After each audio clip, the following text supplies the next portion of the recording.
Et nous partons tout de suite à Lille où Jean-Marie Le Pen va prononcer un discours cet après-midi. Vous le voyez à la tribune, discours juste avant le discours de Marine Le Pen qui sera prononcé, lui, demain. Nous laissons donc la parole à Jean-Marie Le Pen, président d'honneur du Front National.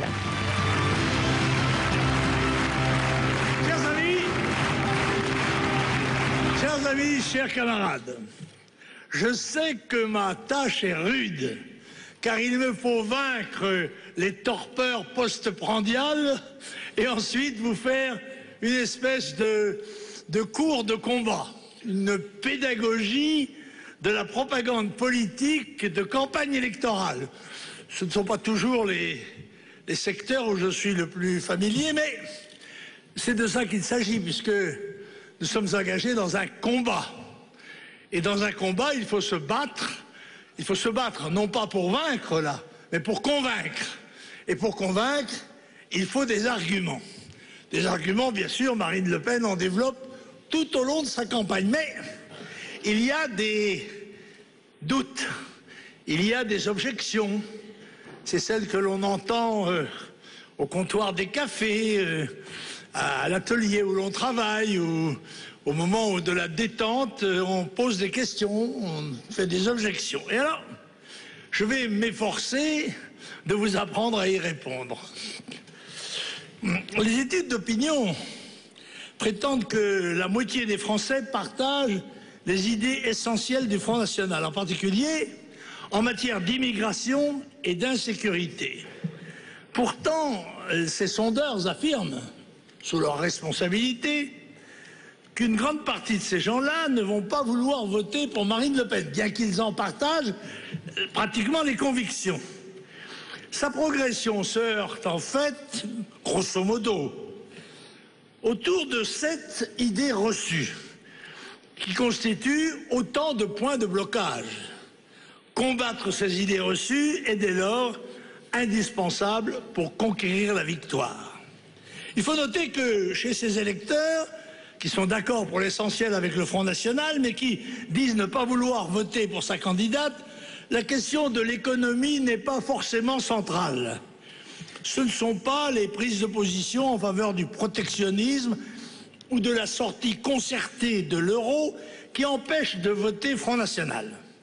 Les propositions de Marine Le Pen n'effraient pas parce que tous les électeurs ont conscience qu'en cas de victoire de n'importe quel autre candidat, la situation économique va forcément se dégrader.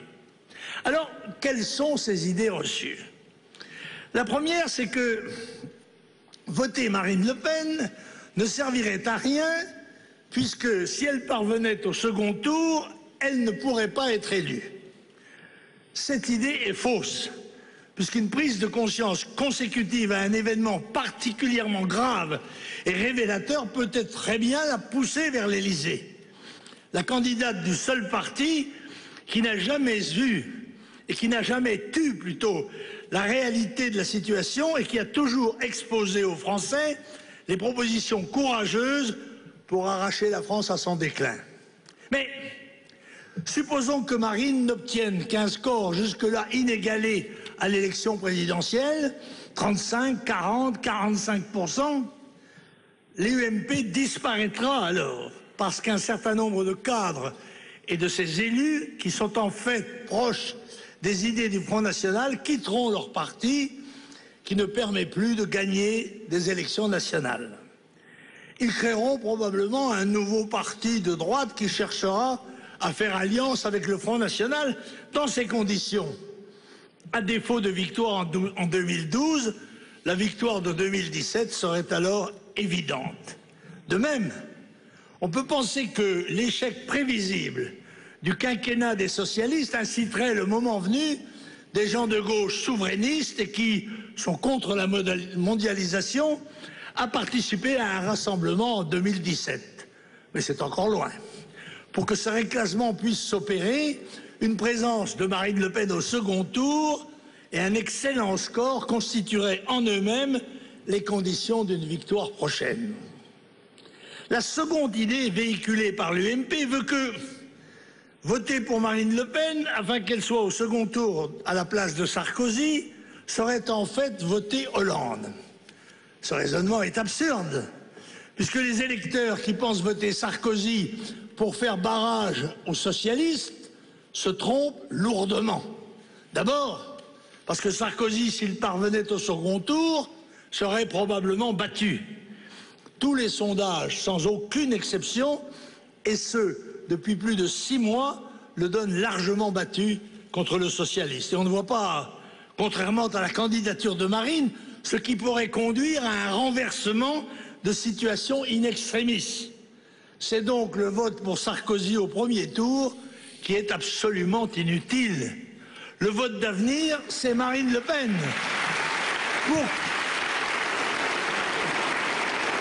Le vote d'avenir, c'est Marine Le Pen pour conduire, même en cas d'échec, au deuxième tour à une recomposition des partis politiques français. Et puis, au fond, il n'y a de toute façon pas grande importance à ce que ce soit Hollande plutôt que Sarkozy qui soit élu. Ils ont en fait et feront la même politique à quelques nuances près, même politique favorable à la mondialisation, à la poursuite des délocalisations, à la libéralisation sans borne de l'économie, enfin une politique profitable à quelques pourcents de la population seulement, même laxisme en matière de sécurité et d'ordre public, même laxisme en matière d'immigration.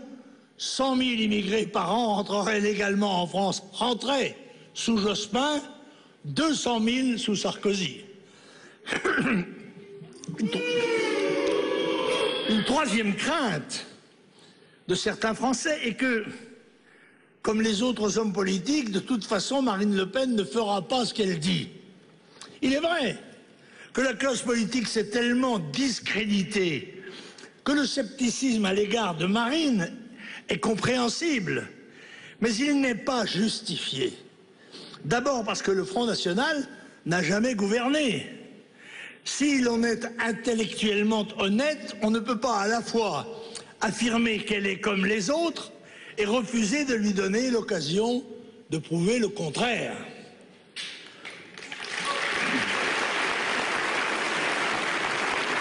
La quatrième idée à laquelle il faut tordre le cou est qu'il serait de toute façon impossible d'arrêter l'immigration. Ce n'est pas vrai. L'immigration clandestine peut être interrompue.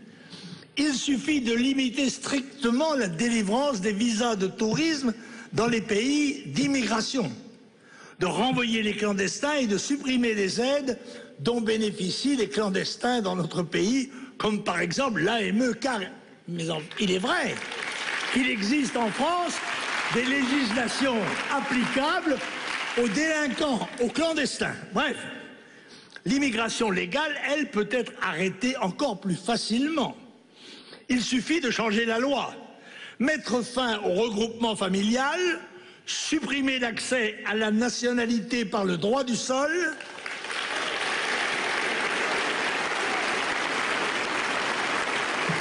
supprimer la double nationalité dans un grand nombre de cas et réserver l'ensemble des aides et des prestations publiques aux seuls Français.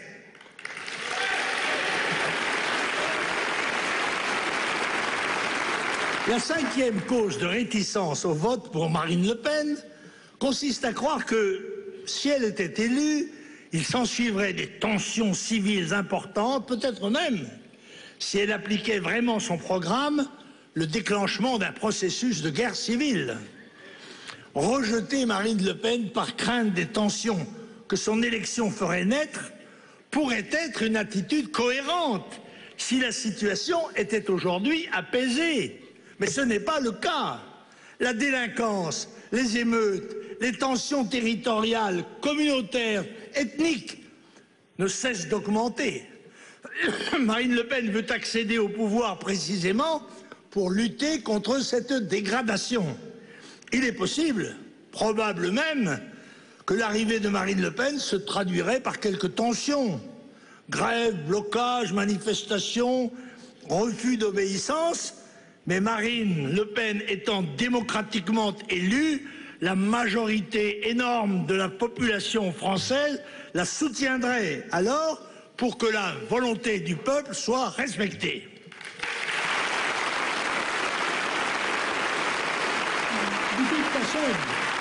De toute façon, l'aggravation des tensions est inéluctable. Il y a trop de fractures dans la société française, territoriales, communautaires, ethniques, économiques et sociales. Ces tensions, il faut les affronter et mener les politiques qui permettront de les réduire, pas de les nier en se livrant, comme le fait l'UMPS, à la politique de l'autruche.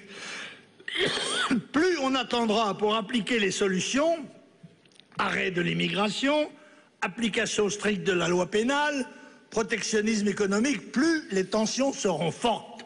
Le but de l'accession de Marine au pouvoir n'est pas de mettre de l'huile sur le feu, mais au contraire, de mener des politiques qui permettront à la société française de retrouver équilibre et sérénité.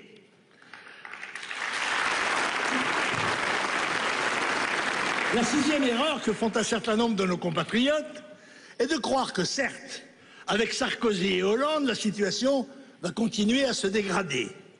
Mais eux, on les connaît, on sait où l'on va. Oui, on va dans le mur. Avec Marine Le Pen, c'est l'inconnu, l'aventure, le risque d'une catastrophe ou d'une faillite totale. Oui, mais on peut aussi passer à côté du mur. Il y a des moments dans l'histoire des peuples où des tournants doivent être pris. Des réorientations complètes doivent s'opérer. Si le sursaut ne se produit pas, une civilisation peut s'affaiblir, s'étioler et finalement disparaître. Et nous en sommes là. La mondialisation a fait disparaître la plupart des emplois industriels. 6 millions de personnes n'ont pas d'emploi, soit plus d'un cinquième de la population active. La protection sociale va très fortement se réduire parce que les systèmes publics en déficit permanent ne parviennent plus à se financer. La délinquance, la criminalité et les incivilités s'installent et surtout, la France et l'Europe sont envahies par des populations étrangères de sorte que, si l'immigration n'est pas interrompue d'urgence, les Français et les Européens vont devenir minoritaires dans leur propre pays bien avant la fin du siècle.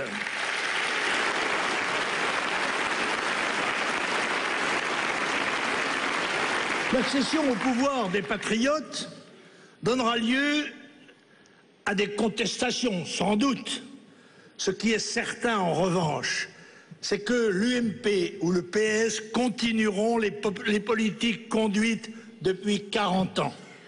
C'est l'assurance du déclin social et l'assurance de la poursuite de l'invasion migratoire. Les risques d'une politique de sursaut et de salut national ou la certitude du déclin. Aux Français de choisir. Enfin, la septième idée reçue consiste à penser que si l'immigration est certes un problème grave et que le Front National a raison, dans le même temps, fermer la porte aux immigrés et renvoyer les clandestins serait quand même une politique trop dure et moralement condamnable. Un gouvernement patriote arrêtera l'immigration légale et renverra les clandestins et les délinquants étrangers.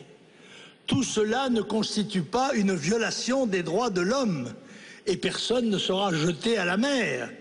Il n'est pas contraire à la morale de protéger son territoire et sa propre population contre les dangers qui les menacent. Il est au contraire moralement condamnable de laisser s'installer des conditions qui rendront notre pays invivable pour nos propres enfants. Laisser faire ce qui est en train de se produire, c'est insulter et mépriser ce que nos prédécesseurs ont construit.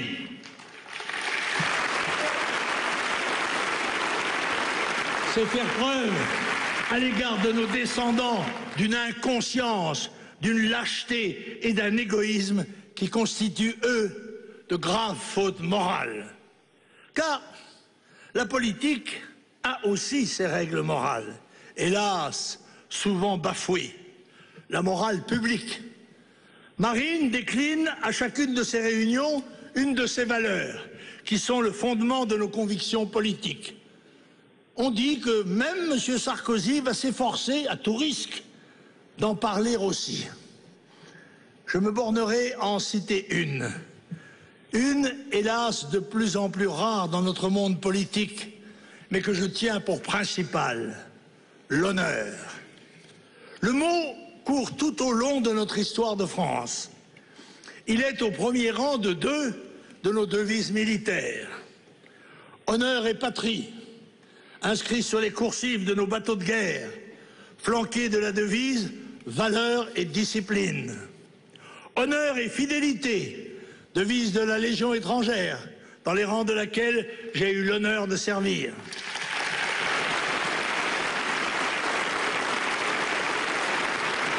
Il a accompagné nos victoires. À tout seigneur, tout honneur, et aussi nos défaites, comme après Pavie, François Ier écrivant à sa mère « Tout est perdu, fort l'honneur ».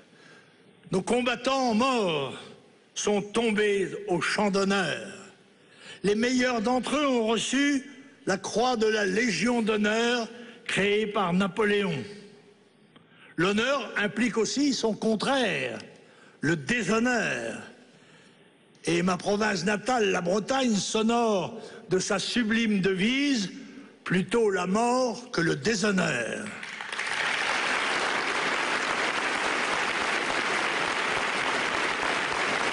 Celui qui vous parle le fait comme président d'honneur de la Corpo des étudiants en droit et comme président d'honneur du Front National.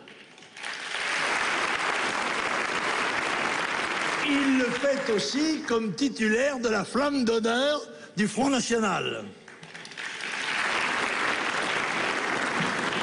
Laissez-moi le plaisir de vous conter une anecdote historique. Les officiers anglais, disant aux corsaires Surcouf, vous les Français, vous vous battez pour l'argent. Nous, les Anglais, nous nous battons pour l'honneur. Et Surcouf de répondre, chacun se bat pour ce qu'il n'a pas.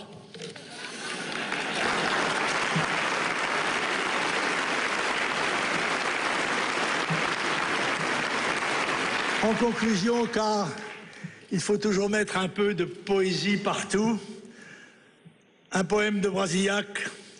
Au berceau de l'enfant honneur, on a vu deux fées apporter, deux présents pour l'enfant honneur.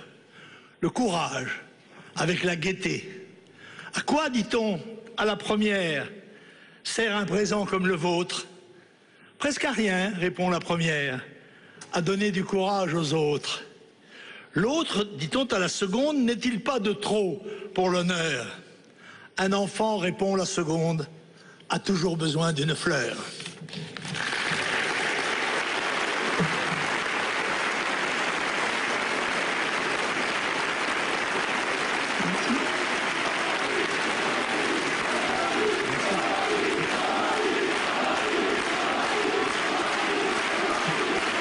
Merci. Merci.